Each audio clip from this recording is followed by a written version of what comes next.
ang sinabi nila sa'yo, kaya mo sila sinuntok. Opo, tay. Pero alam ko po sinungaling sila. Mali si Lolo. Mali silang lahat.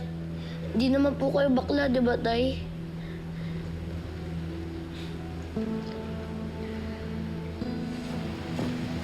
Anak. Anak, pasensya ka na ha. Pati ikaw, nadadamay sa problema ng tatay mo. Kayo ng nanay mo. Mahal, mabuti pa siguro. Doon na lang muna kayo sa bahay ni Nanay Gloria habang mainit pa yung sitwasyon. Lilipat po tayo? Hindi, anak. Dito lang muna ako. Sigurado ka ba, Nonoy? Mahal, pati si Makmak napapaaway dahil sa akin eh. Baka mabuti na lumayo muna ako sa inyo.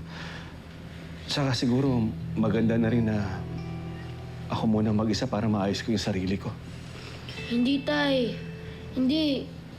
Hindi kami aalis, tay. Anak. Anak, panandalian lang naman to eh, ha? Aayusin ko yung pamilya natin.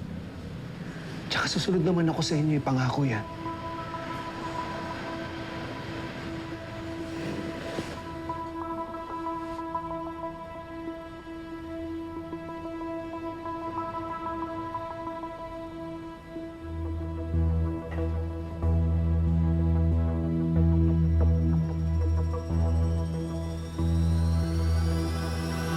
Matiga?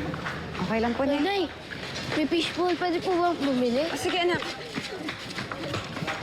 Alam mo, anak, palagay ko yun eh. Pabili po fishbowl. Pinakasalan ka ni Nonoy para maitago yung pagkabakla niya. Nay, baka marinig tayo ni Makmak. Uy, ano sa palagay mo? May tatago niyo kay Makmak yung pagiging bakla ng tatay niya? Forever? Ay, hindi. Matalino yung apo ko, ha? Ayoko lang po kasi magbago yung tingin niya sa tatay niya. Dahil kung ano pa man po yung nangyari, naging mabuting ama si Nonoy kay Makmak. Anong ibig sabihin yan? Pangangatawan mo ang pagiging asawa ng isang bakla? Hindi ko po alam. Pero baka naman pwede pong dito muna kami makitira sa inyo. Oo naman. Masaya yun. Gusto mo nga forever. Tulad sinabi ko, huwag na kayo umalis dito sa akin. Tara, naku. Ay! Mga kumare, mga marites! May ibabalita ako sa inyo. Itong anak ko si Nadia, dito titira na sa akin. Oh. Para hindi na kayo mag-chismis dyan. Alam niyo na kagad. Makmak, anak, anong ginagawa mo dyan? Nay, hanggang kailan pa po ba hindi natin makakasama si tatay? Anak, hanggat kailangan.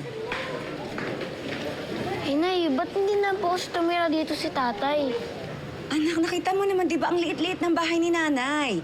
Kasya po, Nay. Pwede naman po tayo magsiksikan sa kama.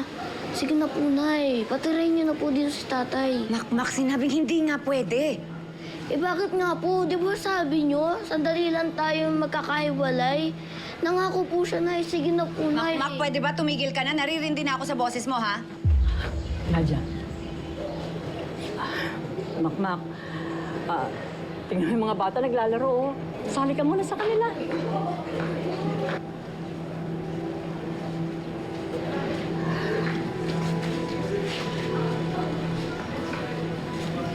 Anak, alam ko matindi pinagdadaanan mo. Pero sana naman, huwag mo na ibuhos dun sa apo ko yung galit mo sa asawa mo. Kawawa naman yung bata. Tsaka isa pa, may punto naman si Makmak sa mga sinasabi niya eh. Hindi mo pwedeng baliwalain ito habang buhay. Kailangan harapin mo ang asawa mo para kay Makmak.